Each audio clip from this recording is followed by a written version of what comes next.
용감한 토크쇼 직설 시작합니다. 먼저 주식시장 상황부터 살펴보겠습니다. 장현지 아나운서 전해 주십시오. 이 시각 시황입니다. 간밤 뉴욕 증시 미중 갈등 완화 기대감의 상승세를 이어가며 오늘 우리 시장 출발도 좋았는데 음봉입니다. 아무래도 오늘 밤에 있을 한미 통상협의가 한 1시간 정도 열릴 예정이라 결론이 바로 나지 않을 것이란 점에서 시장은 신중한 모습을 나타내고 있습니다. 현재 코스피가 0.25% 내림세로 2,519포인트 가리키고 있고요. 코스닥도 0.13%, 0.14% 약세로 725포인트에서 움직임 보여줍니다. 수급 상황 보시죠. 유가증권 시장 오늘 메이저 수급 주체의 양 매도가 나옵니다. 외국인은 오늘도 1,700억 원 매도 우위 보여주고 있습니다. 기관도 500억 원에 가까운 팔자 포지션 취하고 있고 이런 가운데 개인만 홀로 2,130억 원 순매수 기록하고 있습니다.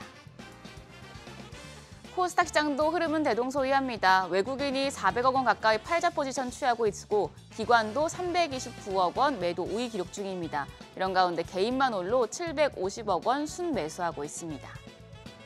유가증권 시장 시가총액 상위 종목 거래가 확인하시죠. 지금 LG에너지솔루션을 제외하면 1위에서 5위 모두 약세입니다. 삼성전자가 0.45% 하락하며 55,450원. SK하이닉스 영업이익이 7조 원을 돌파하면서 1분기 실적 역대 두 번째 실적을 기록했음에도 불구하고 현재 0.3% 내려갑니다. 거래가 18만 400원입니다. LG에너지솔루션 보합이고요. 삼성바이오로직스 2.72% 내림세 기록하고 있습니다. 더불어 현대차 오늘 실적이 나오는데 현재는 0.53% 내림세입니다. 거래가 18만 9천 원입니다. 6위부터 10위도 보시죠. 하나에어로스페이스가 0.61% 상승 중입니다. 거래가는 81만 9천 원입니다. 반면 기아가 0.1% 약세, 셀트리온이 0.63% 내림세로 15만 8,900원에 거래되고 있고요. KB금융도 0.24% 약세입니다. 현재 8만 4,800원에 거래되고 있습니다. 이어서 코스닥 시총 상위 종목 거래가도 확인하시죠. 알테오젠입니다. 0.51% 약세로 38만 7천 원에 거래되고 있습니다. 그래도 오늘 에코프로 형제는 좋은 흐름 보여주고 있는데요. 에코프로 BM이 0.2% 오름세로 10만 1,400원. 시총 4위의 에코프로도 0.81% 강세 보여줍니다. 5만 원에 거래되고 있습니다. 한편 3위의 HLB 2%가량 조정받고 있습니다. 거래가 5만 4,800원이고요. 레인보우 로보틱스도 0.35% 약세 기록 중입니다. 28만 5,500원으로 거래가 집계됩니다. 6위부터 10위입니다. 휴젤이 0.14% 약세 보여주는 가운데 클래시스는 상승합니다. 1.76% 오름세로 거래가 6만 3,700원입니다. 나머지 리가켄바이오가 1.58%, 펩트론이 2.7% 약세, 코롱티슈진까지 1% 내림세 보여주고 있습니다. 오늘 제약바이오 대표주들 조금 부진한 모습 보여주고 있습니다. 그럼 시장 특징적인 부분 체크하시죠. 비만 치료제 관련주 개별 모멘텀에 따라서 움직이고 있는데요. 지금 세 종목 상한가입니다. 우선 HK이노엔, 위식도 역류질환 신약인 K캡이 미국 임상 3상을 성공적으로 마치자 오늘 상한가로 출발했습니다. 48,900원 기록하고 있고요. 인벤티지랩은 최근 자사의 신규 플랫폼 기술을 통해서 먹는 비만약의 일주일 지속 효과를 입증한 바 있는데요. 상한가입니다. 27,000원. 더불어서 인벤티지랩이 큐라티스를 인수하면서 대량 생산 역량을 갖추게 됐는데요. 큐라티스 역시도 상한가 경신했습니다. 다음은 퓨리오사 AI 관련주입니다. 퓨리오사 AI 관련주에 대한 관심이 계속해서 이어지고 있었는데 지금 흐름이 좀 바뀌고 있습니다. 상승하다가 일부 종목들 하락 반전이 된 상황입니다. 이재명 더불어민주당 대선 예비후보가 대선 출마 선언 이후에 첫 일정으로 AI 반도체 팹리스 기업인 퓨리오사 AI 방문한 영향으로 관련주들 연일 강세를 보여왔습니다. 더불어서 AI 반도체 수요가 급증하면서 유니콘 등급 기대감까지 작용을 하는 모습이었는데요. 지금 관련주 내에서는 토마토 시스템만 2%대 상승세 보여줍니다. 거래가 7,980원이고요. 그밖에 포바이포와 TS 인베스트먼트는 약세로 전환이 됐습니다. 포바이포가 2.4% 하락세, TS 인베스트먼트도 1% 넘게 내려갑니다. 외환시장 상황 보시죠. 오늘 달러원 환율 1,427원으로 상승 출발했습니다. 9시 30분 기준으로는 1,428원 40전이었고요. 현재도 1,428원 60전대에서 거래되고 있습니다. 지수 다시 보시죠. 코스피가 0.3% 약세로 2,516포인트, 코스닥도 0.15% 하락세 보여주고 있습니다. 일단 시장 과매도권을 벗어난 상황에서 오늘 밤 통상협의란 중요한 이벤트를 앞두고 대기 심리가 강해지고 있는데요. 신중한 탐색이 필요해 보이는 구간입니다. 지금까지 시장 상황 전해드렸습니다. 네, 계속해서 시장의 다양한 이슈들을 풀어보는 시장 따라잡기로 이어가겠습니다. 이인철 참좋은경제연구소 소장 나오셨습니다. 안녕하십니까? 하이닉스 얘기부터 해보죠. 1분기 실적 나왔습니다. 역시 잘 나왔는데 주가는 또 떨어지는군요. 그렇습니다. 더할 나위 없이 좋은 실적을 발표했음에도 불구하고 주가는 오히려 이제 마이너스 행진을 보이고 있는데요. 네. 일단 매출 잠정치는 17조 6천억 원 상당입니다. 1년 전에 비해서 42% 늘었고요. 영업이익이 어마어마합니다. 7조 4천억 원입니다. 1년 전에 비해서 158% 영업이익이 늘었는데 네. 아마 삼성전자 1분기 잠정 영업이익이 6조 6천억 원이었거든요. 삼성전자는 뭐 반도체보다는 스마트폰이 효자였죠. 스마트폰, 뭐 반도체, 가전 합쳐서 세계 영업이익이 6조 6천억 원이었는데 반도체 한 개 품목으로 7조 4천억 원을 달성을 했는데요. 1분기 기준 역대 최대이고요.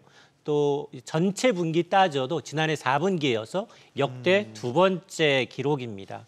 역시 이제 고부가가치 제품인 HBM의 판매 비중이 더 늘었고요. 네. 이렇게 어닝 서프라이즈를 기록했던 이유는 이미 어느 정도 관세 부과가 예고가 되니까 중국 업체들이 이른바 이제 H20라는 그동안 이제 트럼프 행정부가 중국에 수출하면서 이제 가장 최적화된 사양 H20에 대해서는 그동안 풀어줬었잖아요. 네. 규제하기 전에 사자라는 이제 선제적 주문으로 인해서 네. 상당량 미국향 주문이 늘었던 것으로 알려지고 있고요. 이러다 보니 이제 1분 기준 디램 시장 점유율은 이제 순서가 바뀌었습니다. 네. 압도적으로 지금 SK 하이닉스가 36%의 점유율로 삼성전자를 2%포인트 앞서면서 1위로 기록하고 있고 그리고 전망도 나쁘지 않은데요. HBM의 올해 매출이 2배가량 네. 더 늘 수 있다라는 겁니다. 이미 엔비디아가 고사양 칩, 새로운 이제 칩에 대해서 아마 이제 연말까지 고객층이 탄탄하다라고 밝힌 것과 이제 일맥상통하는데 전망도 이렇게 좋고 1분기가 오히려 저점이면서 4분기 갈수록 영업이익이 더 나아질 것이다. 굉장히 어느 하나 흠잡을 데가 없지만 주가가 내리는 거 외국인들이 계속해서 좀 팔고 있습니다. 네. 왜냐하면 아직 관세 리스크가 좀 남아 있다. 지금 미국은 아직 반도체 의약품에 대해서는 무역확장법 232조를 들어서 미국의 안보에 과연 반도체가 어느 정도 영향을 주고 있는지 받고 있는지 지금 분석 중에 있습니다.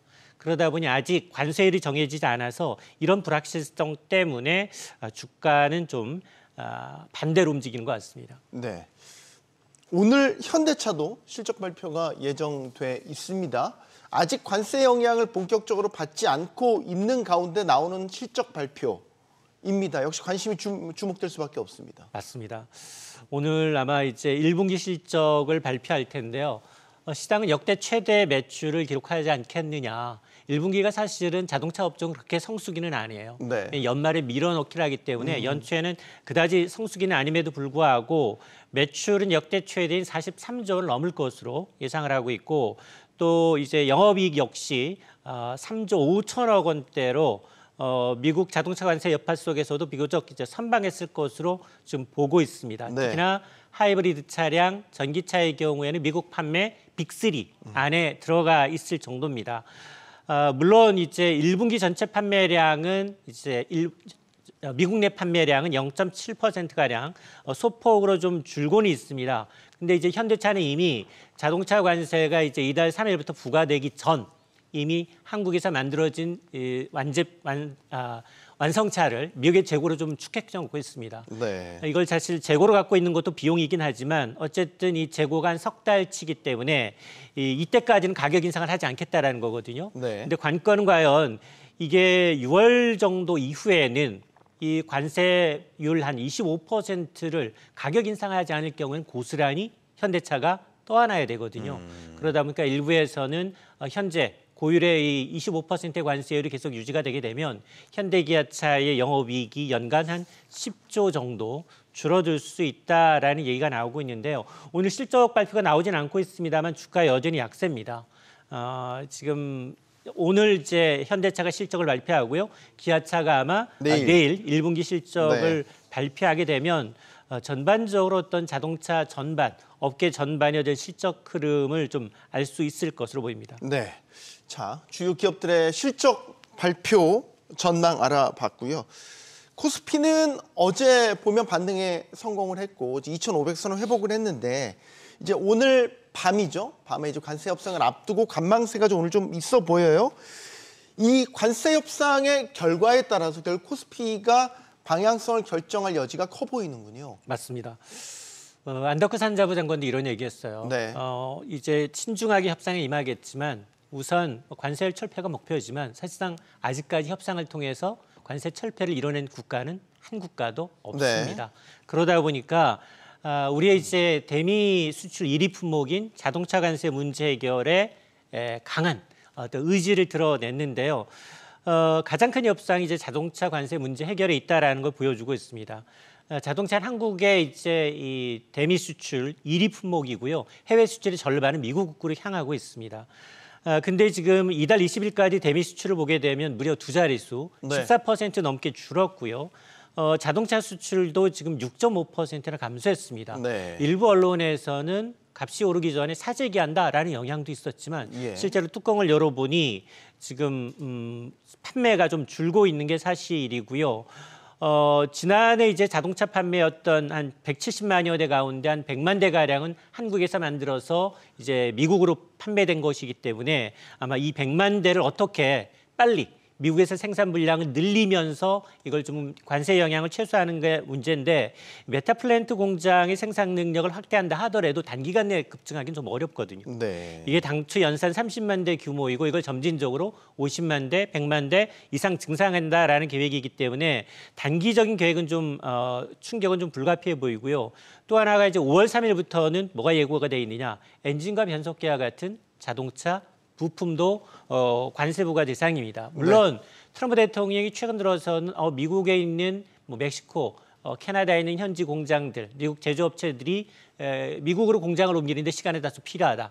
유연하게 대응하겠다라는 얘기를 했기 때문에 이게 과연 전반적인 수입산 자동차에 대해서 유연화인지 아니면 자국, 미국산 자동차나 부품업계에 대한 유연화인지는 좀 더 지켜봐야 되겠습니다만 가장 크게 지금 문제가 되고 있는 게 자동차 관세율이 현행을 유지할 경우 우리나라 지난해 2% 성장의 95%가 수출이었거든요. 네. 자동차 수출이 막히게 된다면 올해 우리나라의 수출뿐 아니라 성장률에도 상당한 타격이 예상이 됩니다. 수급적인 측면 살펴볼까요?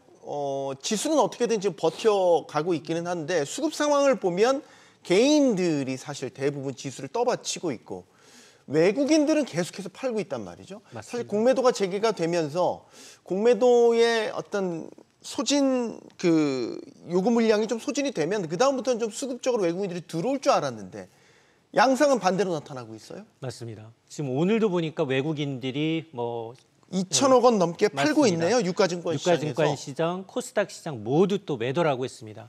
유가증권 시장에서 4월 10일 하루 제외하고 이달 내내 팔고 있습니다. 네. 지금 지난달까지 이제 8개월 연속 순매도 행진을 이어가면서 2008년 글로벌 금융위기 이후 18년 만에 최장 기록을 지금 갈아치고 있는 양상인데요. 누적 순유출액만도 29조 원입니다. 코로나19 초기 이후에 최대 규모인데 다만 좀 이 3월 들어서는 반도체판 기대감에 따라서 유출 규모는 조금 줄었습니다.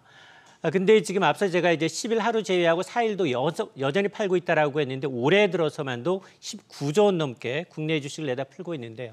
환율 변동성 커지고 있죠. 관세 리스크 여전합니다. 여기다 실적 불안에 대한 우려까지 한국 주식을 좀 지금 매도하고 있는 상황인데요. 그나마 외국인들이 조금 관심 기울이고 있는 매수하고 있는 업종이나 테마를 좀 들여다보니 글로벌 관세 영향에서 조금 자유로운 것들. 예를 든다면 방산이라든가 또 실적이 조금 양호할 것으로 예상되는 미디어, 엔터테인먼트 업종에 대해서는 조금씩 저점 매수하고 있는 것으로 드러나고 있습니다. 네. 트럼프 대통령이 이제 방위비 이제 이 체계 각국에 대해서 국방력 강화 추진하라라고 얘기하다 보니 방산 수요가 늘어나면서 실적 개선 기대감으로 인해서 방산업종주에 대해서 좀 더 이제 매수세가 몰리고 있고 특히나 이제 이 음원, 공연, 컨텐츠의 경우에는 이제 관세 영향을 거의 받지 않다 보니까 네. 이런 주들 특히 이제 내수 관련주 같으면 이제 전기와 같은 한전과 같은 SK텔레콤과 같은 통신주들, 또 음식료주들 이런 이제 경기 방어주 위주로 좀 줍줍에 나서는 모양새입니다. 네. 자, 이런 가운데 최근 유력 대선 후보인 이재명 더불어민주당 전 대표 코스피 5천 시대를 열겠다. 이러면서 상법 개정 재추진하겠다. 이런 이제 공약들을 내놨습니다. 코스피 5천 시대. 과거에도 똑같은 공약들이 있었죠. 물론 제자리였지만 말이죠. 이번에 맞습니다. 가능할까요? 어떻게 보십니까? 주가 지수를 이제 굉장히 먼저 발표하고 아니면 우리 뭐 747 공약, 474 공약 있었잖아요. 네, 기억납니다. 한 번도 네. 달성한 적이 없죠. 없습니다. 네. 주가 지수 3천 시대도 있었고요, 5천 시대도 있었습니다. 공약은 있었지만 임기 내 달성한 적이 없다라는 점인데요. 물론 뭐 상법 개정안 더 이제 강력하게 개정해서 코리아 디스카운트 해소하게 되면 주가 지수 5천 시대 열 수 있다라고 공약을 발표를 했는데 물론 뭐 금융위조차도 금융당국조차도 이에 대해서는 단기적으로 이제 가는 건 좀 어렵다라는 이제 얘기를 하고 있는데 물론 뭐 우리 증시에 저평가된 이원 뭐 말씀하셨던 것처럼 어떤 이제 기업의 소극적인 주주 환원책이라든가 후진적인 지배 구조 여기다 뭐 물적 분할이라든가 이 쪼개기 상황 같은 정말로 이 구태연한 이제 이 행태들은 근절돼야 되는 건 맞습니다. 네. 근데 더 큰 문제는 뭐냐? 크게 들여다보면 외국인이 들여다보면 이게 새로운 성장 동력, 새로운 투자할 만한 기업이 눈에 들어오지 않는다라는 겁니다. 네. 공유경제, 우버며 에어비앤비며 한국에서는 사업이 불가능할 정도로 불법이고요. 지금 글로벌 100대 스타트업 기업 가운데 거의 50여 개의 기업은 모델은 한국에서는 창업조차 불가능하다라는 겁니다. 특히 이제 국내 10대 수출 품목 가운데 8개 품목이 20년째 그대로입니다. 그러다 보니까 기득권층의 반발로 신생 유망 사업조차 발을 붙이지 못하고 있는 실정인데요. 새로운 아이디어를 가진 스타트업 기업들이 정말 많이 늘어나고 실패해도 재도전할 수 있는 기회가 주어져야만 되는데 우리나라는 한 번 실패하면 그냥 나락으로 빠져버립니다. 네. 그러다 보니 외국인 입장에서는 투자 메리트가 있는 기업의 숫자가 점점 줄고 있는데요. 신성장 산업 발굴도 중요하고요. 지배구조 개선도 이루어져야 합니다. 또 주주익 개선이라는 것 동시에 다 이제 개선이 이루어져야지만 외국인들이 돌아오면서 증시가 그나마 지수가 아니라 한 단계 레벨업, 이 박스권을 좀 탈피하면서 위로 한 단계 레벨업 될 수 있다고 봅니다.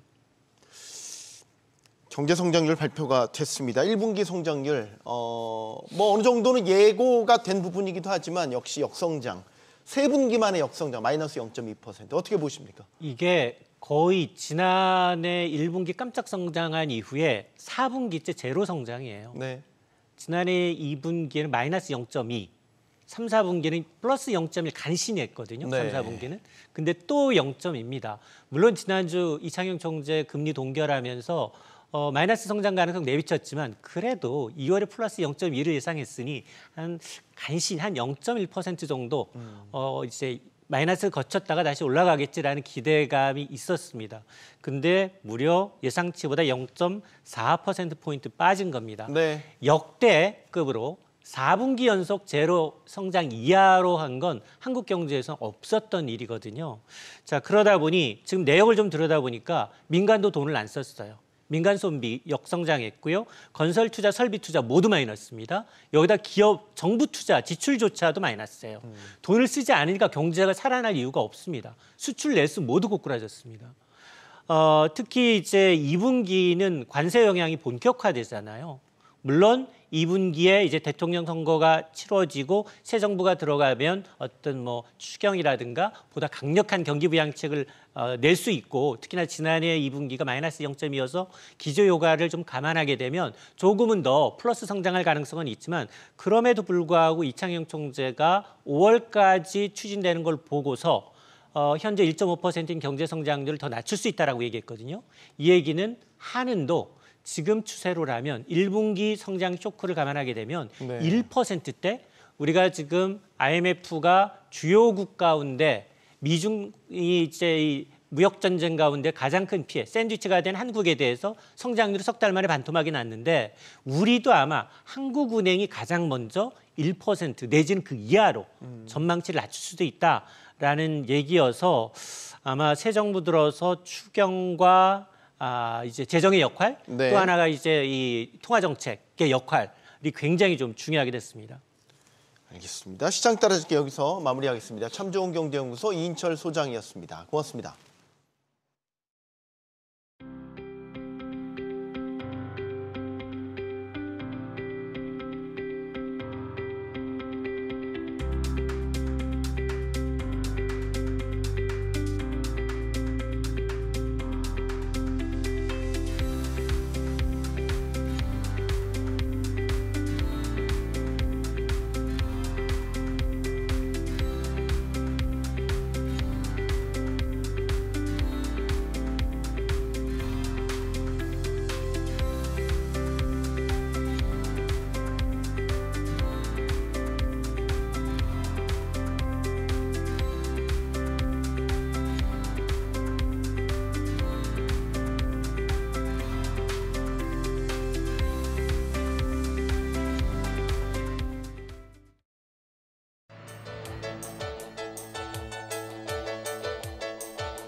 (6.3) 대선을 앞두고 정년 연장이 화두로 떠오르고 있습니다. 하지만 이 법적인 정년을 늘릴지 아니면 퇴직 후에 재고용을 할지를 두고는 각 당마다 입장이 엇갈리고 있습니다. 여기에 임금체계 개편 요구도 따라 붙으면서 이 논제 자체가 고차원의 방정식이 돼버렸습니다. 노동정책 공약은 기업과 근로자 또 근로자별 고용 형태에 따라서 입장이 정말 다 다르기 때문에 그 어떤 공약보다도 신중을 기하죠. 그리고 논란도 많습니다. 과연 유권자들의 마음을 사로잡을 공약, 방향은 무엇인지 지금부터 따져보겠습니다. 함께해 주실 분들 소개해드리죠. 자유기업원 고광용 정책실장 나오셨고요. 정치발전소 조성주 대표 나오셨습니다. 그리고 이화여대 사회학과 이주희 교수 나오셨습니다. 안녕하십니까? 네, 안녕하세요. 용감한 토크쇼 직설은 SBS 비즈 뉴스 앱과 유튜브에서 실시간으로 시청이 가능합니다. 최근 한국은행 연구에 따르면요, 앞으로 10년 동안 노동인구가 141만 명이 감소를 하면서 이게 국내 총생산 3.3% 하락을 이끄는 주요 요인이 될 것이다. 이런 분석을 내놓은 바가 있습니다. 그렇다고 해서 우리나라의 지금 현실상 당장 출산율을 높여서 노동 인력을 많이 늘리자 이럴 수는 없는 거고, 그래서 지금 더 일을 하게끔 하는 거에 대한 사회적 논의가 지금 진행되고 있는데 방법론에 있어서 차이가 있단 말이죠. 일단 지금 화두로 떠오른 정년 연장에 대한 생각부터 듣겠습니다. 대표님, 네. 정년 연장 뭐 늘 이야기가 되고 있는 문제긴 한데 결론이 나기는 쉽지 않고 어떻게 보십니까? 앞서 이제 말씀해 주셨듯이 지금 이제 고령화로 가고 있고 초고령화죠. 초고령화로 가고 있고 인구 구조가 이제 출산율 문제도 그렇고 굉장히 이제 위기로 갈 게 이제 보이기 때문에 우리 사회가 좀 더 오래 일하는 사회로 가야 되는 방향성은 사실 그 방향이 맞다고 보입니다. 다만 이제 더 오래 일하는 방법이 뭐냐, 그게 이제 정년 연장이라는 방식이냐 아니면 다른 방식을 또 우리가 고려할 수 있느냐, 여기서 네. 이제 입장 차가 있을 수 있다고 생각합니다. 이 방법론의 차이는 있지만 더 오래 일해야 된다라는 것. 경영계에서는 또 생각이 다를 수도 있어서 실장님 어떻게 보십니까? 정년 연장이 그 자체로 해법은 될 수는 없을 것 같고요. 그리고 오래 일해야 된다는 거에 대해서는 사회적으로 필요성은 있다고 봅니다. 왜냐하면 고령화되고 100세 시대에 살아가는데 근로자들이 60세 정도의 정년으로 만족하기는 어렵죠. 그러나 국가가 60세 딱 정해서 이때까지 리타이어먼트 시간을 정해서 이렇게만 일해라 하는 거는 그 이후에 또 연장을 해서 5년을 더 연장하거나 이런 부분은 기업한테 상당한 부담이 가져올 수 있고요. 네. 인구 구조의 변화에 맞춘 여러 가지 대응 차원에서 보면 사실은 그 AI나 로봇 발달되면서 노동구 감소 자체가 그렇게 문제는 안 될 수 있어요. 왜냐하면 로봇이나 AI가 발달되면 그 노동의 필요성은 좀 감소할 수 있고요.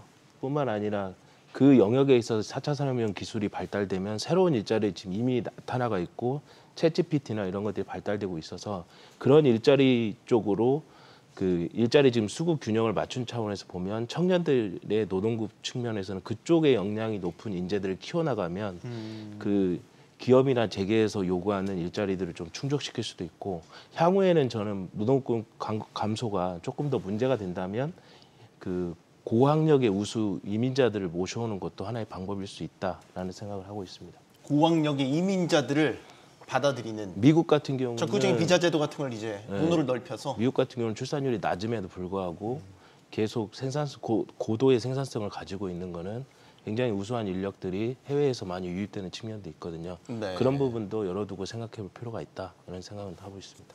교수님, 우리 사회 구조 변화상 정년 연장 필요성에 대해서 어떻게 생각하십니까? 저는 뭐 인구 구조 변화에 따른 굉장히 중요한 수단의 하나라고 생각합니다.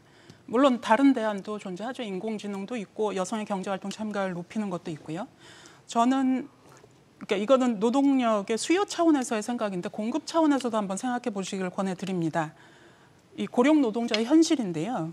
이미 2022년에 노동인구, 생산 가능 인구 중에서 17%가 넘었고 2030년에는 4명 중 1명이 고령 노동자가 될 거고 지금 60세 이상 고용률이 42.6%로 상당히 높습니다. 일하는 노인이 OECD에서 한국이 1위고요. 네. 그 법정 정년보다 약 한 10년 넘게 더 일을 하고 있습니다. 그러니까 현실과 법을 일치시킬 필요가 있는 것이죠. 방법론에 있어서는 차이가 있습니다. 더 오래 일을 해야 된다라는 어떤 그 논의 자체에는 동의하시는 분들이 많은데 법적으로 정년을 늘릴 거냐. 지금 이제 60세를 일단 한번 늘렸었죠. 이걸 이제 지금 65세 뭐 이런 식으로 늘리자는 주장이 하나가 있고 퇴직 후에 이들을 재고용하는 방식으로 더 일을 하게 하자. 방법론의 차이가 있습니다. 어느 쪽에 무게를 두십니까? 저는 개인적으로는 정년 연장이라는 방식은 한국에 이제 실제 그 정년까지 안정적으로 다닐 수 있는 기업이나 노동자의 규모는 크지 않습니다. 실제로는 대부분 이제 뭐 대기업 정규직이라 하더라도 50대 초반이면 이제 퇴직하는 경우가 생각보다 많고요. 네. 그렇기 때문에 60세까지 이미 지금 있는 정년도 다 채우지 못한 노동자 규모가 많은 상황. 그리고 이제 대기업과 중소기업 간의 격차가 굉장히 큰 한국적 현실에서 본다고 하면 정년 연장이 되었을 때 그 혜택을 보는 사람들은 오히려 전체 노동시장에서 소수일 가능성이 좀 있다. 그러면 실제 더 늦게까지 오랫동안 그러니까 최소한 연금 수급, 연금 개시 연령까지라도 일할 수 있는 이걸 원하는 사람들은 오히려 대기업보다는 중소, 중견기업 쪽이 훨씬 많다고 보이거든요. 네. 근데 이런 쪽에서는 그럼 정년 연장이라는 것이 효과가 있을 거냐? 저는 좀 어렵다고 봐요. 그렇기 때문에 실제 뭐 뒤에서 좀 더 우리가 토론할 수 있겠지만 일본 같은 경우도 다양한 방식들을 좀 하이브리드로 이제 섞을 필요가 있다고 생각되는데요. 그래서 퇴직 후 재고용 같은 경우도 무조건 반대만 할 것이 아니라 충분히 고려할 만한 제도다. 그리고 정년 연장보다는 저는 퇴직 후 재고용을 하면서 조금 더 길게 안정적으로 기업의 부담도 좀 덜어주면서 일하는 방식을 고려할 필요가 있겠다 이런 생각을 좀 하고 있습니다. 교수님 견해. 예, 저는 일종의 편법이 될 거라고 생각합니다. 퇴직 후 재고용은. 퇴직 후 재고용이. 예, 이미 제조업체에서 좀 하고는 있죠. 지금 국민연금 수급 시기가 단계적으로 65세까지 확장되고 있어서 노동계는 이제 당연히 법정 정년 연장을 요구하지 않을 수 없는 상황이고 이미 선진국에서도 연장을 하고 있는 추세라 이제 국가 간 추세를 따라가기 위해서도 필요하다고 생각이 되고 단지 이거를 어떻게 안착시킬 수 있는가가 우리가 토론의 주제가 돼야 된다고 생각합니다. 경영기 입장은 예를 들어서 이렇게 질문을 드릴게요. 숙련된 노동자들을 계속해서 일하고 싶어 하게끔 하는 니즈는 있잖아요. 기업 입장에서도. 그렇죠. 근데 이제 예를 들어서 그들을 계속 고용하기 위해서는 그들에게 보장해야 되는 임금 체계라든지 예. 복지라든지 이런 것들에 대한 부담이 있기 때문에 그렇죠. 하고 싶어도 못하는 경우도 있다고 들었는데 그렇죠. 현실은 어떻습니까? 그렇죠. 아까 말씀하셨듯이 지금 정년 연장의 혜택은 대기업 정규직 근로자 혹은 노조 중심의 어떤 주장이고요. 또 실제 혜택을 받는 것은 대단히 소수입니다. 대기업의 근로자 비율은 전체 OECD랑 비교했을 때도 약 2분의 1, 그러니까 한 14%에서 18% 수준에 불과하고요.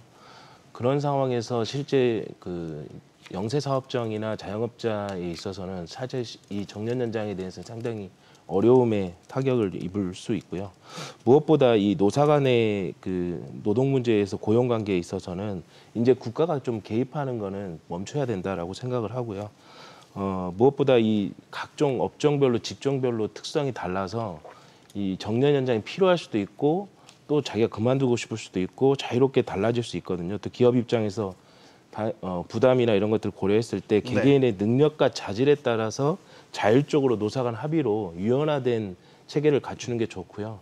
그래서 아까 말씀하셨던 일본의 모델이 상당히 의미가 있을 것 같고요. 일본은 70세까지 연장하는 데 있어서 기업하고 노사 간의 합의를 통해서 계속 일할지 아니면 퇴직할지 또는 다양한 형태의 재고용 방식을 선택할 수 있어서 이 방식이 더 퇴직 후 재고용 혹은 70세까지 자유롭게 노사 간의 합의를 통해서 유연하게 조정하는 것이 맞다. 국가가 강제해서는 안 된다 입장입니다. 지금 우리 기업들 같은 경우는 예를 들어서 퇴직하신 분들을 재고용하려면 네. 난관이 뭐예요? 그러니까 꼭 필요한 인재라고 생각해서 이분을 퇴직 후에라도 계속 일하고 싶은데 네. 그런 분들을 고용하려면 가장 애로사항이 뭐가 있는 겁니까?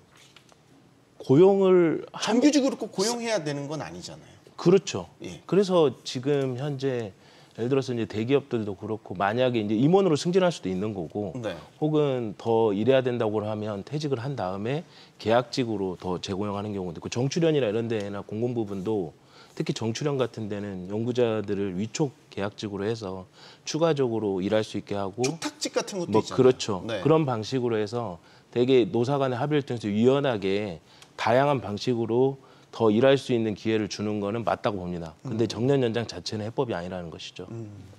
근데 저는 이제 좀 네네. 고민스러운 거는 물론 이제 기업들이 어려움을 겪는 이유는 어떻게 보면 이제 임금 체계 문제에 있다고 보입니다. 네. 그러니까 쉽게 얘기하면 한국의 특히 이제 호봉제, 연공급제 임금 체계에서는 나이가 들수록 이제 임금 커브가 이제 굉장히 가파르죠.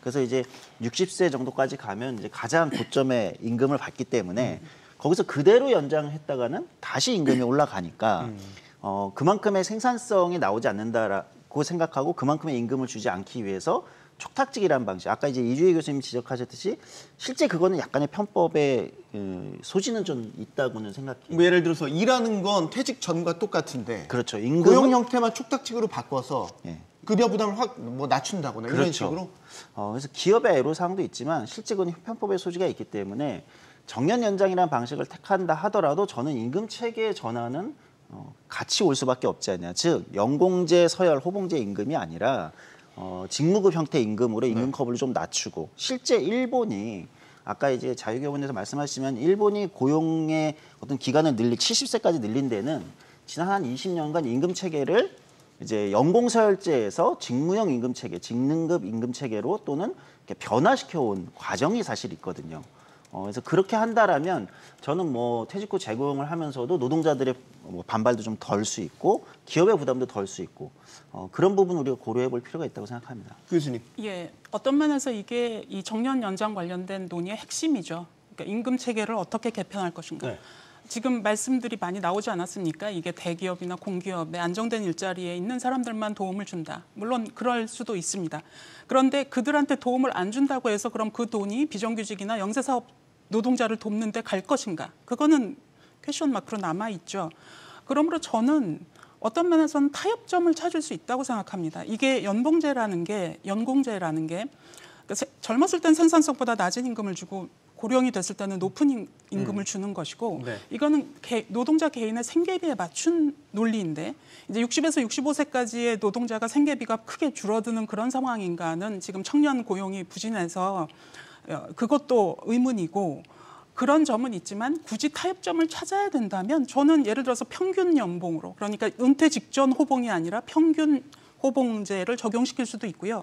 그리고 저는 자유기업원 말씀도 일리가 있다고 생각하는 게 산업이나 직종마다 굉장히 다릅니다. 고령 노동자의 생산성, 네. 고령 노동자를 필요로 하는 그 수준 이런 것들이 다 다를 거거든요. 그래서 저는 일률적으로 직무급제로 해라. 이거는 적절하지 않은 것 같고 단체 교섭이나 노동자 대표, 노동자와의 협의를 통해서 가장 나은 방법을 찾아가는 게 좋다고 생각하고요. 그리고 그 나은 방법을 찾아갈 때 노사가 공동으로 고려해야 될 점은 그 호봉제의 적용을 낮춰줌으로써 고령 노동자를 계속 고용하지만 그 기업에 예를 들어서 지금 대기업일수록 간접 고용 비율이 굉장히 높습니다. 25% 이상을 전후를 간접 고용으로 쓰고 있어요. 네. 그럼 간접 고용의 비율을 낮춰서 형평성을 제고하는 방향으로 노사 타협이 일어났으면 좋겠습니다.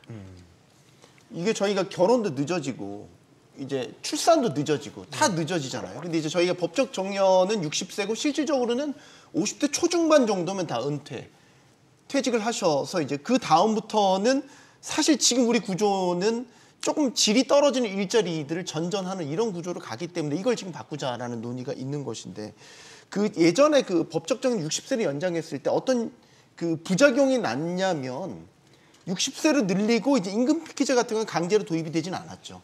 그거는 이제 조금 선택적으로 도입이 됐죠. 그러니까 기업들이 이제 인건비 부담을 줄이려고 좀 퇴직 시기를 빨리 한다든가 아니면 청년 고용을 줄였잖아요. 그러니까 기업들은 어쨌든 이런 식으로 강제가 되면 거기에 대응하기 위해서 뭔가를 또 만들어낸다라는 거죠. 그러니까 지금 정년 연장을 또 하면 어떤 식의 반대국부 현상들이 또 나타날 수 있다라는 거. 그걸 걱정하는 거잖아요. 네, 적절한 지적이십니다. 그러니까 기업도 이런 법제도적 변화, 환경 변화에 그런 방식으로 대응을 할 수밖에 없거든요. 실질적으로 공공부문이나 좀 이제 경직성이 좀 강한 어떤 노동시장에서는 정년이 일방적으로 정년만 연장됐을 때는 청년 고용이 줄어들 수 있는 위험성이 있고 실제 그런 연구들도 나타나고 있습니다. 네.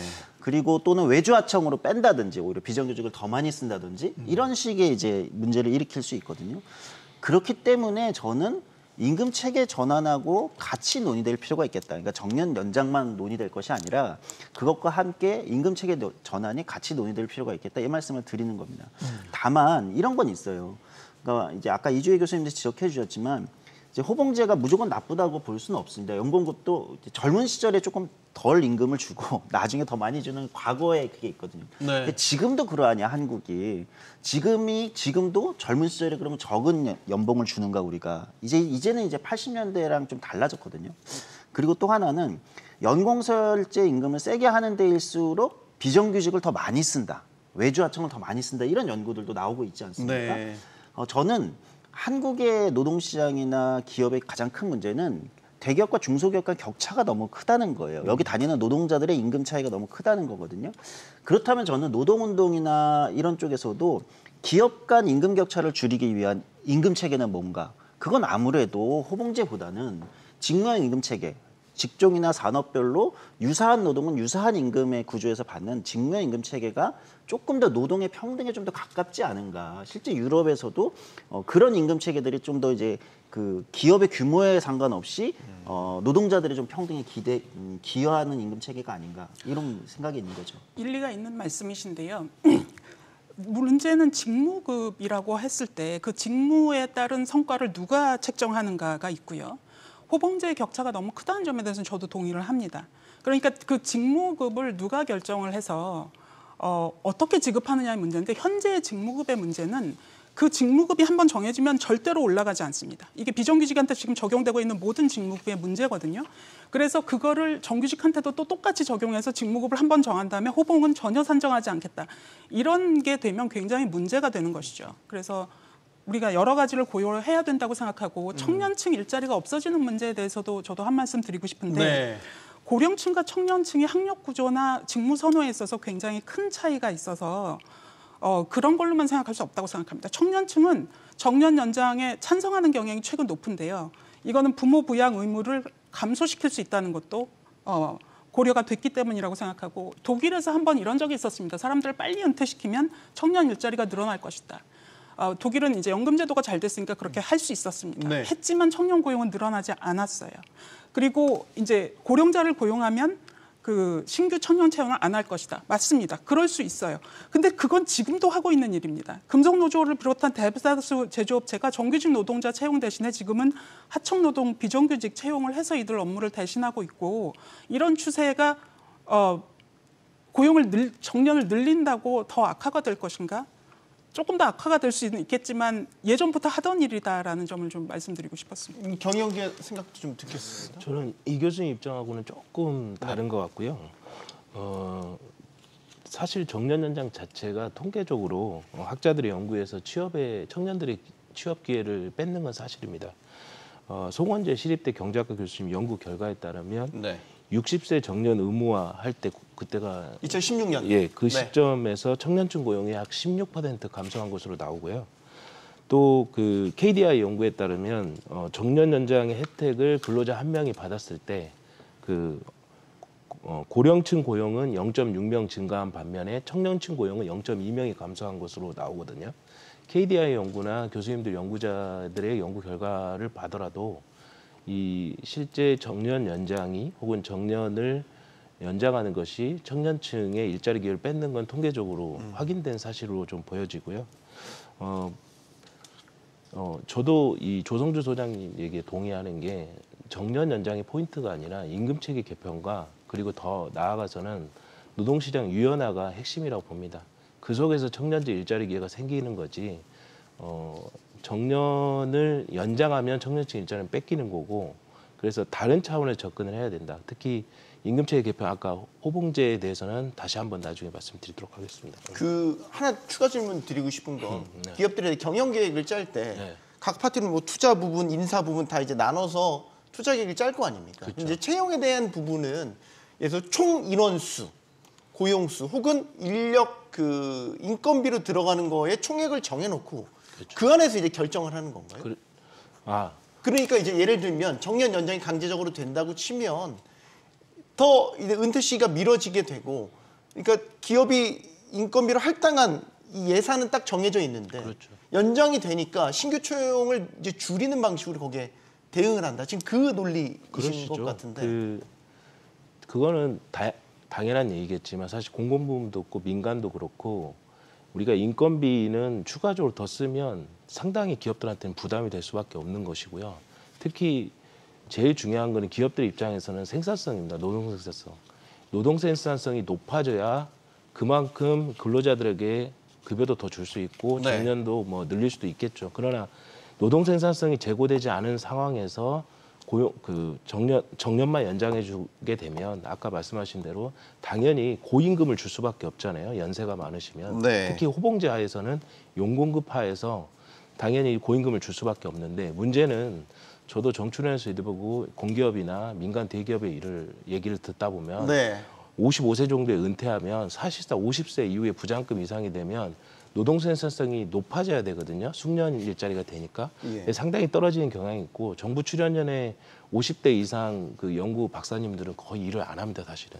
그러니까 그런 부분을 실질적으로 인정을 해야 되고 예, 민간 대기업에서 사업장에서도 상당수는 부장급 이상이 되면 노동 생산성이 올라간다는 보장이 없어요. 네. 그런 부분을 인정했을 때 정년 연장했다는 인건비 부담을 대기업 보고 원전히 지라. 이거는 적절하지 않아 보이고 특히 이거는 뭐 중소기업이나 영세 사업장은 더 어려운 직면에 이르기 때문에 네. 당연히 그만큼의 비용을 아껴서 청년들을 고용하는 데 써야 되는데 쓸 수 있는 돈의 파이 자체가 적어지니까 청년들의 일자리 신규 채용 자체가 어려워지는 거죠. 네.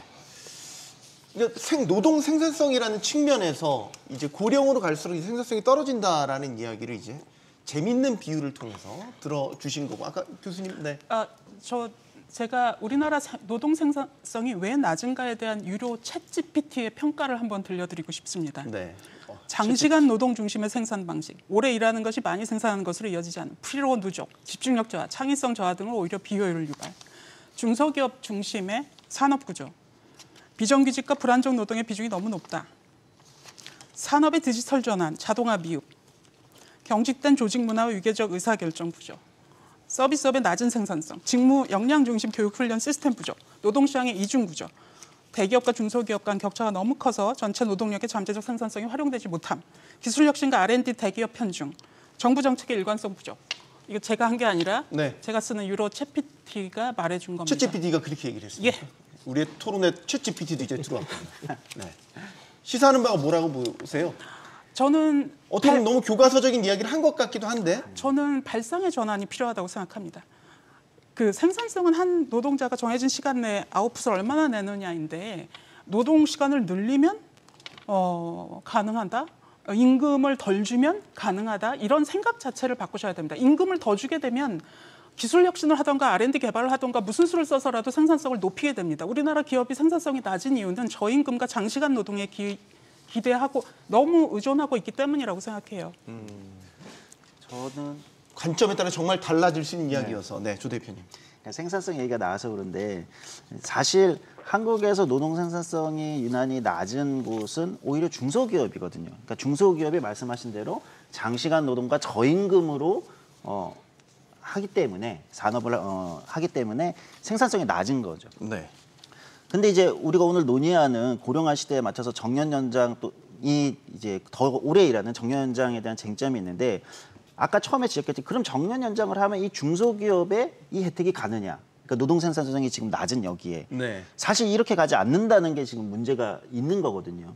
저는 그래서 결국은 계속 말씀드리지만 대기업들도 어떻게 하면 그러니까 혼자만 대기업들 재벌 집단 혼자만 내부에서 임금을 많이 올려가지고 거기서 더 좋은 인재를 가져가고 이렇게만 발전하는 것이 아니라 자기하고 연결돼 있는 중소기업들하고 어떻게 동반 성장할 것인가를 기업들도 고민을 해야 된다고 생각해요. 어떻게 보면 지금의 이 딜레마는 정년 연장을 둘러싼 딜레마는 저는 기업 측의 책임도 있다라고 생각합니다. 뭐냐면 그냥 그런 고려를 전략적 고려를 하지 않고 계속해서 그냥 호봉제, 연봉급, 임금 더 많이 줘서 좋은 예를 들면 학력 높은 인재 우리가 가져오지 이렇게만 유지해왔던 거예요. 생산성도 나오니까. 그런데 이제 와서 산업이 변화하고 있고 AI와 이제 로봇 자동화 시대가 오고 이렇게 변화하고 있으니까 초고령화 가니까 급하게 대응하려다 보니까 이제 국민적 정서 아니 기업들이 지금까지 이렇게 많이 벌어가면서 일자리 창출이 기업의 목적인데 네. 그런 건 하지 않고 예를 들면 공장은 다 외국에 짓고 이런 식의 이제 비판에 직면하게 되는 거거든요. 저는 이제 이거는 뭐 노동조합의 책임도 있고 노동의 책임, 정치의 책임도 있겠지만 전 기업들도 8, 90년대 해오던 방식으로 더 이상은 해서는 안 된다. 이런 말씀 드리고 싶습니다. 아까 임금 체계 하실 말씀 있다고 했죠. 그러니까 지금 임금 체계가 그대로 유지되는 그러니까 호봉제 중심의 임금 체계로 계속 가는 상태에서 정년 연장이나 이런 것들은 현실적으로 어렵다라는 그렇습니다. 기본적인 논리이신 거잖아요. 예.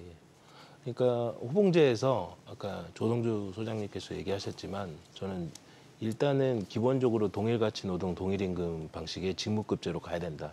그러니까 직무 가치에 따라서 급여가 책정이 되고 노동자의 어떤 일한 그 노력이나 일한 직무의 어떤 그 가치만큼 정확하게 평가해서 물론 그게 쉽지는 않습니다. 물론 그런 노력들이 계속 이루어져야 되고요.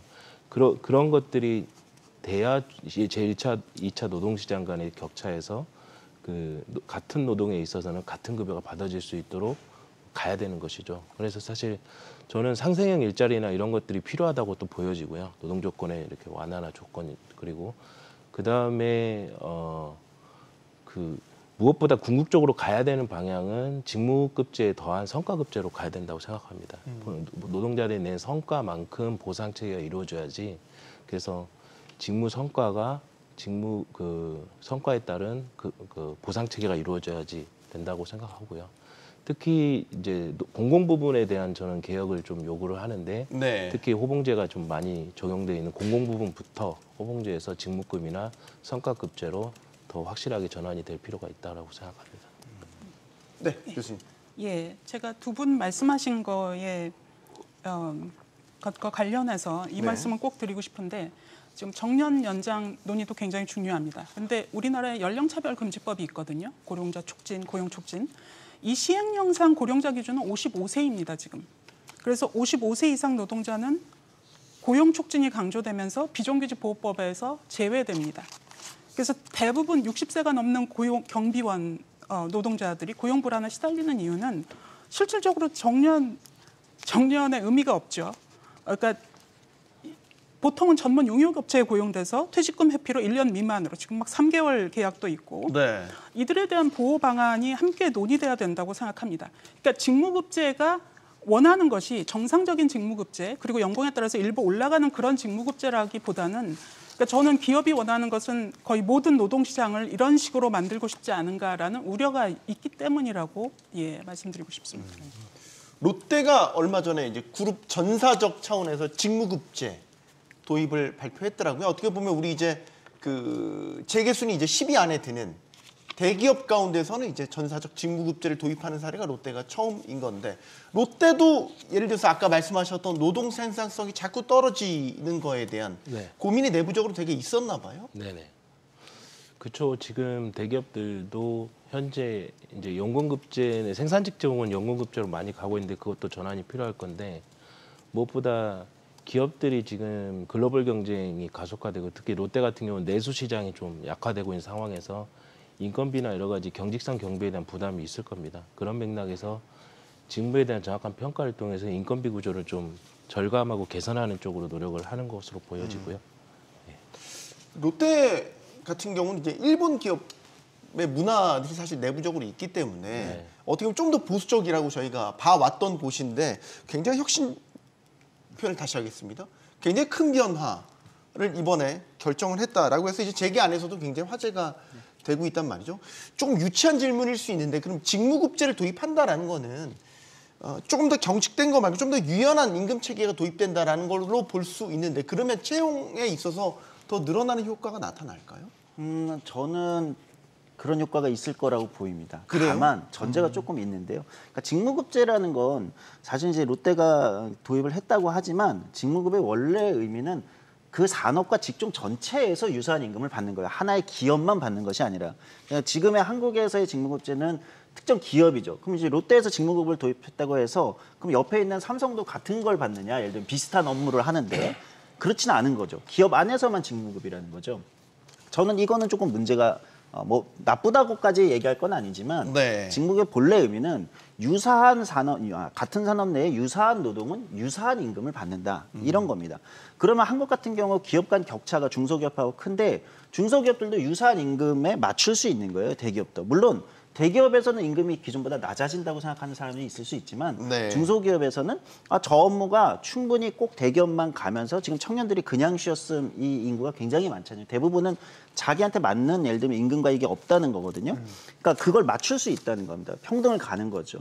그러니까 일본 같은 경우 일본의 대기업들이 대졸 초임 임금을 많이 높이지 않았던 이유는 중소기업하고 동반 성장 임금을 좀 맞추기 위해서 그랬던 것도 있거든요. 물론 네. 그게 가져오는 부정적 효과도 있지만 그런 측면에서 본다면 저는 오히려 그러니까 기업 재계에도 말씀드리고 싶은 건 이거예요.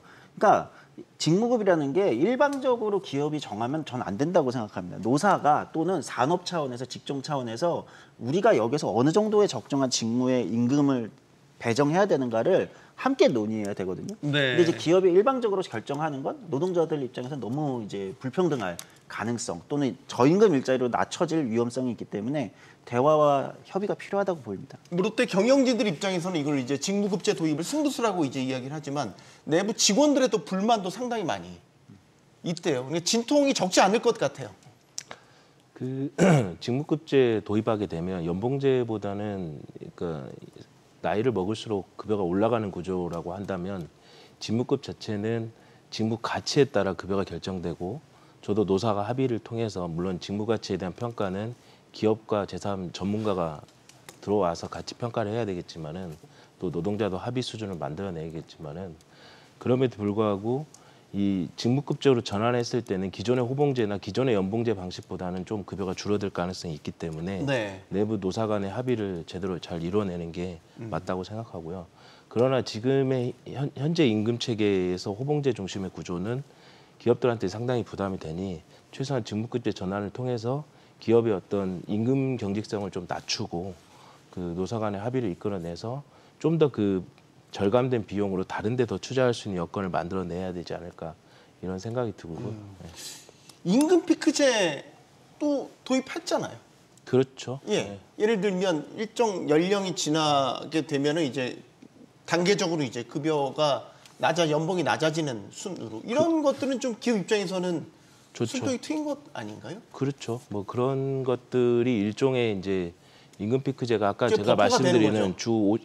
예를 들어 연령이 50대 이상 됐을 때 오히려 노동 생산이 저하될 수 있는 부분에 대한 쉐이빙 방식으로 합의 방식으로 이게 임금피크제를 도입했던 것으로 알고 그게 실제 나름대로 기업들한테는 비용 부담을 낮추고 또 청년들의 일자리 기회를 좀 열어두는 효과도 있는 것으로 저는 인정을 하고 있습니다. 저희가 너무 이제 기업 입장에서만 이거를 이제 판단을 한 것 같아요. 이게 그럼 노동시장, 노동자들한테는 이게 과연 어떤 변화를 일으킬 거냐. 득이냐 실이냐 이거죠. 교수님 어떻게 보십니까? 말씀드린 대로 어떤 한 국가의 임금 체계라는 거는 그 오랜 역사 그리고 그 사회 특성, 그 관행을 무시하고 정할 수 없습니다. 네. 임금이라는 거는 기업한테는 위험 요소이자 비용이죠. 그래서 직무급을 하자는 가장 큰 이유는 예를 들어 산별 단체 교섭을 통해서 그걸 임금을 경쟁 요인에서 제거하는 겁니다. 어떤 기업은 너무 착해서 임금을 좀 많이 주면 경쟁력이 떨어지잖아요. 그러니까 임금을 또 유사하게 줌으로써 경쟁력을 다른 곳에서 예를 들어 기술 발전이라든지 마케팅이라든지 다른 곳에서 찾으라는 겁니다. 그래서 산별교섭 같은 거를 지금 제어하고 있는 여러 가지 법적 제약 하에서 그 정상적인 직무급이 도입될 수 있으리라고 생각하기 어려운 것이죠. 그러니까 기업이 원하는 직무급, 그러니까 연공에 따른 임금이 전혀 올라가지 않고 굉장히 그 단기적으로 쓰고 버릴 수 있는 그런 인력에 대한 이미지 하에서 만들어지는 직무급은 저는 노와 사회 모두 도움이 안 된다고 생각합니다. 만약에 정년제 자체를 폐지하면 어떤 변화가 일어날까요? 우리 노동시장 현실에서. 미국이나 영국, 호주 정년이 없지 않습니까? 우리 헐리우드 영화 보면 보스가 직원한테 마음에 안 들어 you fire 하면은 바로 들고 나가잖아요. 자기 짐 챙겨서 나가잖아요. 이런 게 만약에 우리 노동시장이 정말 현실화가 된다면 어떨까요? 한국적 아까 이제 잘 말씀하셨던 한 나라의 노동시장의 어떤 제도나 이런 것들은 이제 역사와 전통, 그 사회 문화적인 게 굉장히 많이 작동하기 때문에 네. 좀 차이가 있을 거라고 보입니다. 이제 미국은 워낙 노동시장이 극단적으로 유연화되어 있는 곳이기 때문에 그게 가능하겠지만 한국 같은 경우는 이제 그 정도까지는 안 될 거다. 그러니까 정년 폐지라는 것이 이런 효과가 있어요. 정년 폐지라는 건 그 나라들이 정년 폐지라는 건 뭐냐면 그냥 연금을 수급받는 연령이 되면 그때 퇴직을 한다. 그러니까 연금을 수급받는 연금 개시 연령과 네. 회사를 그만두는 연령이 맞춰지는 겁니다. 네네. 그래서 따로 법적인 정년을 두고 있지 않을 뿐인 거죠. 또는 그 나라들에서도 회사별로는 회사에 정년을 두는 경우도 가끔은 있어요. 물론 이제 차별에 걸리는 회사들도 있겠지만 차이가 있는 거죠. 그래서 법적 정년을 두는 제도가 과연 뭐 모든 나라에 다 맞는 건 아닙니다. 다만 한국 같은 경우는 법적 정년을 두는 제도를 갖고 있었던 거죠. 저는 한국도 장기적으로는 연금 수급 연령하고 일하는 예를 들면 이걸 맞춘다. 그리고 그것을 또 노동시장의 각종 보호제도들이 좀 유지된다면 정년 폐지도 장기적으로는 고려해 볼 수 있다. 실제 일본도 정년 폐지를 고려해 보고 있거든요. 그러니까 길게 일하면서 안정적으로 일하는 다른 제도만 가능하다면 네. 정년 폐지도 그런 효과를 가질 수는 있습니다. 꼭 조건부 정년 폐지. 그렇죠. 에 찬성할 수 다만 이제 전제 조건들이 있어요. 제가 볼 때는 지금처럼 한국처럼 50대 초반의 사람들을 이렇게 이제 정리해고 하고 이제 구조조정하고 이런 것들의 상황에서 정년 폐지는 제가 볼 때는 오히려 기존의 이제 노동의 보호제도를 허물 위험성도 꽤 있다고 보이죠. 교수님 반대하실 것 같은데. 원래 일정 연령을 기준으로 고용관계를 종료시키는 거는 고령 노동자한테 불리합니다. 그리고 개인의 능력과 무관한 퇴직일 수도 있고요. 잠재적 차별이 될 수 있죠. 네. 하지만 그 국가적 맥락에 따라서 또 다른 거죠. 예를 들어 미국 같으면 사람을 그렇게 함부로 해고하지 않습니다. 해고가 자유롭지만. 그래서 계속 가요. 근데 우리나라는 지금 그런 상태가 아니고 그나마 정년이 없다면 현재보다 더 젊은 나이에 쫓겨날 수 있는 상황이 되는 것이죠. 그래서 저는 어떤 면에서는 정년제가 합리적인 이유가 있거든요. 고령자를 위험한 업무로부터 보호해주고 또 인력 구조의 예측 가능성을 제고해준다는 면에서. 그래서 이것은 또 국가적 맥락에서 봐야 되고 우리가 영미권 국가를 항상 모델로 삼지만 유럽의 대부분의 국가는 정년제가 있습니다. 그렇죠. 지금 언급된 데는 뭐 예. 미국, 호주도 뭐 영미권에 가깝다고 봐야 되고. 그런데 이제 경영계 입장에서는 만약 정년제가 폐지된다면 좀 더 유연하게 뭐 인사나 노무 정책들을 운용할 수 있다라고 보세요? 예, 저희 자유기업원의 입장에서는 대기업하고는 그 입장이 같을지는 모르겠는데 네. 정년제 자체에 대해서는 국가가 어쨌든 리타이어먼트 시기를 정하고 연장을 하고 이런 강제에 대해서는 저희가 동의하고 있지 않거든요. 그렇기 때문에 정년제에 대해서도 폐지 입장에 저희가 궁극적으로는 맞춰져 있습니다. 그래서 기업 입장에서 이 계속 고용 의사가 있고 노동자가 하고 싶다고 하면 당연히 노사 합의를 통해서 계속 일을 했으면 좋겠고요. 그래서 뭐 리타이먼트 시기에 맞춰서 나가라 하는 게 아니라 기업들 입장에서 생산성이 높고 계속 고용했을 때 기업 입장에서 도움이 된다면 계속 고용하는 게 맞겠죠. 그러나 본인이 나간다 하면 당연히 나가는 거고 또 어느 정도 일정 시기 동안은 어떤 다양한 재고용 방식으로 계약직이든 뭐 아까 말씀한 촉탁직이든 이런 방식으로 기업에 기여할 수 있는 시간제 근무도 할 수 있는 거고 그래서 노사 간에 유연하게 노동계약을 맺을 수 있게 가는 것이 저희가 공적으로 지향하는 바입니다. 그러면 정년 연장이 비정규직들한테는 어떤 영향을 미치겠어요? 만약에 이제 연장이 됐다고 가정해보고 이건 비정규직들한테 제가 볼 때는 더 나은 환경일까 아니면은 비정규직 노동자들한테는 나은 환경이 되기는 어렵다. 더 가혹한 환경이 만들어질까요? 그렇다고 뭐 그것 때문에 더 가혹한 환경이 되는 건 아닐 것 같아요. 왜냐하면 애초에 비정규직 노동시장의 문제는 다른 문제 때문에 가혹하기 때문에 이 정년 연장 쟁점이 좀 슬픈 것은 이게 어쨌든 대기업 정규직을 중심으로 된 이제 이해관계가 될 수밖에 없다는 겁니다. 어떻게 보면 좀 시니컬하게 얘기하면 비정규직 노동시장에서는 그냥 다른 나라 이야기 같은 게 될 수 있어요. 그러니까 우리와 상관없는 본인들과 근데 상관없는. 제가 이 질문을 드린 요지는 이겁니다. 우리 정규직 전환법 있었잖아요. 네. 근데 그 뒤로 나온 결과는 사실 비정규직이 더 많아졌죠. 2년 후에 정규직으로 고용해야 되는 그 의무를 지기 싫은 기업들이 비정규직을 계속해서 더 뽑는. 그래서 이게 정년 연장이 또 더 많은 비정규직을 낳지 않을까라는 생각에서 질문을 드려봅니다. 더 많이 낮지는 않을 것 같고요. 네. 비정규직한테는 의미가 없는 제도임은 맞습니다. 비정규직한테는 정년이 없죠, 당연히. 정년이 없죠. 예. 근데 이제 65세로 만약에 정년이 늘어나면 거기에 따른 인사나 노무 부담 때문에 기업들이 그냥 비정규직을 처음부터 그냥 계속 고용하고 바꾸고 고용하고 바꾸고 이런 행태들이 더 만연해지지 않을까라는 거. 외주하청 비율을 늘릴 가능성은 있지만 저는 그 부분은 아무래도 그래서 이제 임금 체계 얘기가 나올 수밖에 없는 것 같아요. 임금 체계나 아니면 적어도 임금 체계를 뭐 직무급에 대한 노동계 반대가 크다고 하다면 그러니까 임금 커브를 좀 낮추는 거죠. 그러니까 지금 한국이 신입사원과 근속 30년 차의 임금 아마 이 비율 하면 한 3배가 조금 안 될 겁니다. 2.8. 근데 이제 일본이 연공급의 나라라고 했지만 일본이 아마 한 2.32. 그러니까 우리보다 낮아요. 신입사원과 30년 근속이. 유럽인, EU는 평균이 한 1.7 정도 될 겁니다.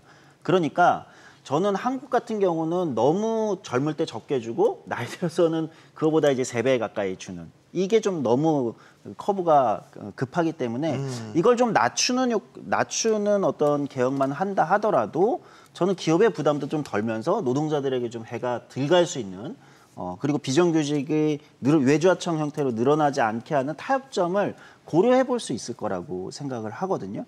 물론 이건 이제 노사 정간에 굉장히 심도 있는 솔직한 대화들이 필요할 거라고 보입니다. 아마 차기 정권에서 굉장히 깊이 있게 논의해야 되는 시점이라고 봐요. 지금 고령화 속도나 산업 구조 변화를 고민한다면 네. 지금 그런 시점인 것 같습니다. 실장님 어떤 의견이십니까? 비정규직. 이 교수님하고 의견이 비슷한 게 비정규직까지 정년 연장이 정착될 가능성은 없어 보이고요. 어쨌든 아까 말씀하셨듯이 정규직 고임금 제1차 노동시장에 있는 노동자들이 혜택을 받을 가능성이 높기 때문에 그리고 또 거기서도 비정규직에 올라와 있는 사람들은 사실은 혜택이 안 될 겁니다. 그래서 이런 부분에 있어 비정규직의 임금을 높이든 아니면 정년을 2년에서 뭐 갑자기 정규직으로 전환하는 이런 거하고는 전혀 관계가 없기 때문에 그리고 특별히 그 정년 연장이 됐을 경우는 오히려 비정규직 노동자한테 해가 될 수도 있는 측면이 말씀하신 대로 임금 부담이 굉장히 높아지면 비정규직에 대한 처우도 사실은 대기업 입장에서나 중소기업 입장에서나 영세 사업장 입장에서는 더 처우가 열악해질 가능성이 높아지기 때문에 오히려 정년 연장에 비정규직한테 피해가 더 갈 가능성이 높다라고 판단합니다. 상당수 비정규직 근로자들은 정규직 전환을 바라잖아요. 네. 근데 이제 정년 연장을 늘림으로써 이제 이 기업들이 안는 부담이 많이 커진다면 정규직 전환을 더 꺼려할 것 같아서. 그럼 정규직 전환을 바라는 비정규직 근로자들한테는 이게 이제 정년 연장이 오히려 더 폐해가 되지 않을까라는 생각에서 질문을 드렸는데 지금 이제 정치로 넘어가 볼게요. 6.3 대선 앞두고 여러 후보들이 이제 노동 관련 공약들을 이제 내고 있습니다. 가장 최근에 나온 공약부터 짚어볼까요? 더불어민주당 김동연 대선 후보 경기도지사이기도 하죠. 비정규직과 관련해서 7년 일하면 6개월의 유급휴가를 주는 안식년제 도입하겠다. 비정규직입니다. 7년 일하면 6개월의 유급휴가. 어떻게 보십니까, 교수님? 뭐 일단 비정규직을 위한 대책에 고민했다는 건 높이 삽니다. 네. 근데 자세히 그 공약을 보시면 19세에서 34세 청년이에요. 그러니까 비정규직으로 더 오래 일하고 비정규직밖에 못한 고령 노동자는 왜 빠지는지가 궁금하고, 이렇게 되면 청년이 원하는 거는 비정규직에서 7년이라는 게 아니라 정규직화이거든요. 네. 그러니까 청년은 비정규직이다라는 인식을 좀 잘못 심어줄 수 있다는 우려가 있습니다. 네. 그리고 또 7년이라는 것도 좀 걸리는 게, 정규직은 1, 2년만 근무해도 육아휴직 같은 걸 갈 수 있거든요. 그래서 저는 더 필요한 거는 비정규직한테는 육아휴직은 의미가 없습니다. 왜냐하면 계약 기간이 1년도 안 되는데 무슨 그래서 저는 육아휴직을 제공하는 게 차라리 낫지 않을까라는 생각을 해봤습니다. 그러니까 안식년이 아니고 차라리 육아휴직을 보장해주는 또 다른 차원에서는, 그러니까 7년간 일한 걸 증빙해야 되잖아요. 이거는 모니터링 비용이 발생합니다. 뭐 일부지만 그거를 다 밝히는데 시간이 들 수도 있고, 그리고 200만 원을 준다고 그랬는데, 그 1인 노동자가 아니라면, 아이가 있다면 200만 원으로 살기 힘들고, 그러니까 6개월 휴가를 갈 수 있을지는 조금 의문이 들긴 하더라고요. 현실성이 좀 떨어진다고 보세요? 네, 저는 현실성이 많이 떨어진다고. 많이 떨어진다고. 그냥 솔직하게 조금이 아니고 말씀드려야 많이 될 것 같아요. 떨어집니까? 네, 많이 떨어진다고 보고. 그러니까 저도 비정규직 노동자를 위한 어떤 정책적 고려를 했다는 점에서는 평가할 수 있겠지만, 네. 7년 비정규직 일했다고 6개월 유급휴가, 저는 그냥 실업급여 제도를 좀 더 청년을 대상으로 한다면, 뭐 자발적 실업급여를 한 번 정도, 2번 정도는 자발적 실업에도 실업급여를 준다든지 이렇게 하는 게 낫지, 비용으로서도 그렇고 정책의 효과로서도 그렇고 뭐 6개월 유급휴가를 주는 것이 큰 의미가 있지 않다고 본다. 차라리 그냥 비정규직 제도 자체를 어떻게 개혁할 것인가를 그냥 그게 훨씬 중요하죠. 전공법으로 해야지, 이런 방식으로 하는 거는 저는 조금 미스가 아닌가 솔직하게 말씀드리겠습니다. 실장님, 현실성 떨어집니까? 기업 입장에서도?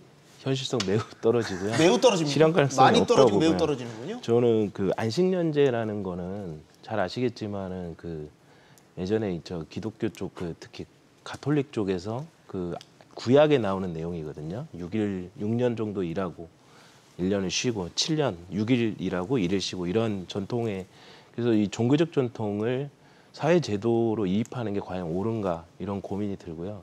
또 지금 현재 한국 사회에서 이 제도적으로 도입하는 시점은 교수나 연구자들 뿐이에요. 그리고 특수직역 정도는 가능하겠죠. 전문직 종사자들. 그 외에는 사실은 적용 가능성도 떨어지고, 게다가 비정규직이 어느 한 직장에서 지금 현재 수준에서는 정규직 고용이 굉장히 정직적인 상황에서 7년 동안 일하는 수 있는 기회도 있을지는 물음표입니다. 그래서 현실성이 굉장히 저하되는 공약이 아닌가. 사실 김동연 지사님 제가 높게 평가했는데 그런 부분 좀 노동이나 이 시장을 잘 모르시는 것 같아요. 네, 김동연 더불어민주당 대선 후보 경기도지사이기도 하죠. 참고로 이제 개신교 신자라고 네. 하는군요. 자, 이번에 또 그 근로시간 단축과 관련해서 주요 화두로 떠오른 거, 이거 아마 하실 말씀이 많을 것 같은데, 지금 더불어민주당 쪽 공약과 국민의 공약이 조금 결이 다릅니다. 노동시간 단축의 방법이 다르죠. 주 4일제와 주 4.5일제라는 0.5일제 차이가 납니다. 이게 뭐가 옳다 그르다 지금 말들이 참 많은데, 일단 의견 듣겠습니다. 교수님부터. 저는 일단 그 제2당 공약이죠. 아니, 왜 월부터 목요일까지 9시간을 일하고 금요일 날 4시간을 일합니까? 벨기에가 근로시간 단축 없는 주 40시간, 그러니까 주 4일제를 운영하고 있는데, 그러니까 10시간씩 일하고 4일을 나가는 거예요. 아니, 왜 금요일 날 가면 이건 또 출퇴근 시간 필요하죠. 그리고 건물을 가동해서 냉난방 해야 되죠. 그러니까 주 5일제가 정착될 수 있었던 이유도 그 토요일 4시간 근무가 너무 비효율적이다, 이런 얘기가 있었거든요. 저는 도대체 이거는 왜 이런 제도를 제안했는지 모르겠고, 거기다가 주 4.5일제를 제안하면서 52시간제를 폐지하겠다고 했습니다. 이 굉장히 황당한 제안이라고 생각합니다. 주 52시간제를 폐지하면서 주 4.5일제는 결부될 수 없는. 그리고 하루에 90시간씩 4일을 일하고 4시간을 굉장히 비현실적이고 비효율적인 제안이라고 생각합니다. 네. 근데 이제 그 국민의힘에서 그 주 4.5일제를 제안한 거는 전체 노동 시간을 줄이지 않으면서 이제 예를 들어 주 4일제를 월부터 목까지 10시간 일한다면 환경 오염이나마 줄어들 수 있는데 이거는 지금 주 5일제를 나가는 거잖아요. 네. 이거 굉장히 누가 제안을 했는지 저는 좀 한심하게 봤습니다. 네. 출근하러 일단 가야 되니까요. 지하철 타든 버스 타든 가야 되니 그 자체가 비효율이 발생한다. 대표님. 그러니까 주 4.5일제는 저도 조금 이상하다고 생각이 들어요. 그러니까 차라리 이거는 뭐 굳이 공약을 할 필요도 없이 기업들이 알아서 운영하면 되는 아니, 문제예요. 이미 하고 있어요. 네. 격주 4일제로. 예, 그러니까 이거는 그냥 지금도 기업들이 이미 자체적으로 하면 되고 뭐 예를 들면은 업무가 많이 몰릴 때 그러면 예를 들면 뭐 9시간, 10시간씩 한 다음에 하루는 휴무를 하자. 예를 들면 이렇게 운영하면 되는 문제이기 때문에 이걸 네. 무슨 공약으로 주 4.5일제를 도입한다 이렇게까지 할 얘기는 분명히 아닌 것 같다. 그래서 진짜 4.5일제를 하려면 뭐 그 4.5일제의 만큼 예를 들면 이제 5시간을 노동시간 단축을 하든지 법정 근로시간은 근데 그게 아니잖아요. 지금 네. 이거는. 그러면은 저는 이렇게 운영되기는 좀 어려워 보여요. 그래서 차라리 그러면 연장 노동이나 이런 거를 예를 들면 휴무나 다른 걸로 돌려 쓸 수 있는 걸 또 노동을 좀 더 그러니까 시간을 좀 유연하게 노동자가 스스로 내가 연장 노동을 했으면 그걸 꼭 임금으로 받는 것이 아니라 내가 주 4일제를 하겠습니다. 4.5일제를 하겠습니다. 이렇게 이제 스스로 운영할 수 있게 이런 방식을 제도로 하는 게 낫지 저는 조금 이해가 잘 안 가는 제도다. 공약이다. 이렇게 보입니다. 실장님도 비슷한 생각이세요? 네, 저희 민주당이나 국힘이 주장하는 주 4일제, 4.5일제 모두 다 인기 영합적인 포퓰리즘 경쟁이라고 생각을 하고요. 단호하시군요. 네. 그리고 우리나라는 집중 근무 문화가 정착되지 않아서 사실 이렇게 제도 전환을 하게 되면 노동 생산성 저하나 기업의 어떤 비용 증가는 부작용은 당연할 거고요. 무엇보다 아까 우리 조 소장님께서 얘기했듯이 현재 제도 하에서도 얼마든지 노사 간 합의를 통해서 근로시간은 조정할 수 있고 특히 국힘 주장은 이미 되고 있고 또 주사일제 같은 경우는 사실은 좀 아까도 계속 반복된 얘기인데 공공부문이 지자체, 경기도나 이런 데 주사일제 일부 실현도 하고 있고 대기업 사업장은 가능한데 이게 전체 사업장을 강제적으로 이렇게 가는 건 한계가 있다. 특히 무엇보다 중소기업이나 자영업자한테 주사일제 4.5일제를 강요하는 거는 한계가 있다라고 생각이 되고요. 특히 이제 중요한 거는 이 근로일수 단축을 논쟁하기보다는 오히려 아까 계속 얘기 드렸듯이 제가 김포 살고 있는데 제조업 사업장이 16,000개 있는데 그중에 70%가 5인 미만의 사업장입니다. 네. 그 노동법 사각지대에 있어요. 사실은 주 4일제 논의하고는 전혀 다른 맥락이 있는 사람들이 많아서 네. 이 논의 자체는 굉장히 배부른 얘기다라는 얘기를 하고 싶습니다. 그럼 교수님은 주 4일제는 가능하다고 보세요? 저는 가능하다고 보고요. 네. 주 4.5일제를 거쳐서 4일제로 나아가야 된다고 생각합니다. 단 이게 그러니까 법정 근로 시간을 바꾸는 방법이 있고 단체 교섭을 통해서 관행이 정착된 다음에 법정 근로 시간이 바뀌는 두 가지 방법이 있는데 저는 기업 규모별로 속도 조절을 하는 것보다는 산업의 특성에 맞게 단체 교섭을 통해서 이제 전면적으로 산업에 맞는 속도로 도입되는 게 더 좋다고 생각하고요. 이미 주 40시간제가 도입될 당시에 금속노조하고 금융노조가 주 40시간제를 합의를 했습니다. 네. 그러므로 전례가 없지도 않고 그래서 저는 이 단체 교섭을 활용해서 안정적으로 진행하는 게 더 좋다고 생각합니다. 근데 이제 문제는 법정 근로를 민주당 안은 이제 줄여야 될 수도 있잖아요. 줄일 수 주 있죠. 40시간에 36시간 예. 이런 식으로 줄여야 될 수 있잖아요. 이거는 또 완전히 법 개정 문제고 지금 경영계 입장도 상당히 부딪힐 여지가 크고. 바로 그 이유 때문에 보통은 다른 여러 국가에서 이제 프랑스가 법정 근로 시간을 먼저 단축하는데 그게 이제 정착되기까지 좀 시간이 걸렸습니다. 주 35시간제. 그래서 저는 이런 부작용을 막기 위해서는 일단은 단체 교섭을 통해서 그 관행이 조금이라도 정착된 다음에 법정 근로 시간 개정으로 나아가는 게 더 좋다고 생각합니다. 저희 걱정은 이겁니다. 저희래요. 저희가 아니죠. 지금 나오는 걱정은 이렇게 법정 근로를 줄였어요. 도입됐어요. 임금이 줄 수 있다는 거잖아요. 네. 임금을 그대로 받으면서 이렇게 줄면 좋겠죠. 근데 그렇지 않을 게 뻔히 보이기 때문에 지금 이게 논쟁거리가 되는 거 아니에요? 그렇죠. 노동자들 입장에서는 노동 시간이 줄어들게 되면 임금 감소가 같이 일어난다는 것에 대한 이제 우려가 있죠. 네. 예. 기업들은 당연히 그렇게 하고 싶어 하고요. 노동시간을 줄여서라도 임금을 덜 주고 싶어 할 거고. 그래서 그렇기 때문에 이제 쟁점이 있는 겁니다. 아마도 저는 이대로 그냥 만약에 법정 노동시간을 줄이면 지금 분위기에서는 임금까지 줄이려고 기업들이 할 가능성이 크기 때문에 그래서 아마 이주희 교수님께서 노사 간의 협의를 통해서 진행을 해야 된다. 만약에 그런 청년들이 있을 수는 있어요. 또는 직장인들이 있을 수 있습니다. 네. 뭐 육아의 부담이나 뭐 이런 여러 가지 워라밸의 문제 때문에 나는 노동시간 임금을 좀 줄여서라도 주 4일로 일하고 싶어. 저는 그거는 여러 개 되는 기업들이 해당 직원들에게 선택하게 해주면 되는 문제라고 생각을 해요. 그러나 일률적으로 이제 줄인다. 예를 들면 임금을. 이거는 저는 바람직하지 못할 것 같고요. 저는 이런 지점도 한번 고민을 해봤으면 좋겠어요. 주 4일제도 좋고 주 4.5일제도 좋은데 저는 단계가 필요하다고 생각합니다. 네. 독일 같은 경우 우리랑 똑같이 법정 노동시간이 주 40시간이에요. 근데 독일하고 우리하고 연간 노동시간이 아마 한 400시간 정도가 차이가 날 겁니다. 그렇게 많이 나요? 그러니까 똑같이 주 40시간 근무를 하는데 법정 노동시간 40시간인데 거의 300시간, 400시간 연간 노동시간이 차이가 나거든요. 우리가 더 많겠죠. 그렇죠. 네. 우리가 당연히 많겠죠. 그 이유는 저는 그런 측면을 본다면 우리는 오히려 유급휴일을 그러니까 유급휴가죠. 연차 같은 거죠. 직장인들한테는.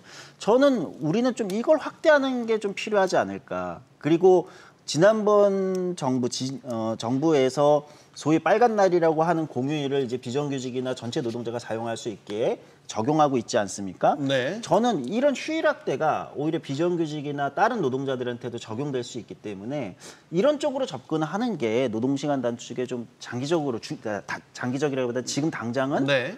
현실적인 방법이 아닐까 이런 고민은 좀 있습니다. 임금 상감 없는 주 4일제 가능하겠습니까? 불가능하고요. 예, 자꾸 이제 근로시간하고 임금 체계하고는 자꾸 연동이 돼서 얘기를 하다 보면 이제 근로자들 입장에서는 계속 이제 주 52시간 문제도 단축됐을 때 사실 생산직 근로자들의 소득 감소가 있었고요. 뭐 그런데 아까 전 조선영님 얘기했듯이 전체적으로 보면 어쨌든 그 현재 이 주 4일제, 4.5일제 단축 논의를 보면 제가 뭐 유튜브나 이런 거 댓글 반응을 보면요 어떻게 나오냐면 차라리 나는 매일 1시간씩 덜 일하고 싶어.